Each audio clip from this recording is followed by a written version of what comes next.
বল বল। Australia 50 জন বাচ্চা জন্মগ্রহণ করলো সাদা দাঁত নিয়ে। अच्छा বাংলাদেশে জন্ম এলো 50টা বাচ্চা। ठीक है এখন বল কি কালারের দাঁত নিয়ে জন্মগ্রহণ করবে? এটা তো একেবারে সহজ। অস্ট্রেলিয়ার বাচ্চার যদি দাঁত সাদা হয় তাহলে বাংলাদেশেরও দাঁত সাদাই হবে। তুমি হচ্ছে আস্ত একটা গাধা। শালা জীবনে শুনেছো নাকি হ্যাঁ। যে বাচ্চা দাঁত নিয়ে জন্মগ্রহণ করে কোন দেশে? হ্যাঁ, শোন তোকে আমি আরেকটা প্রশ্ন করি।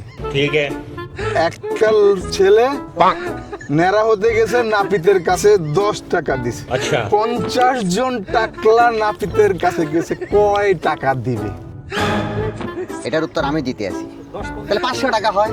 তুমি হচ্ছে আস্ত একটা গাধর গাধর।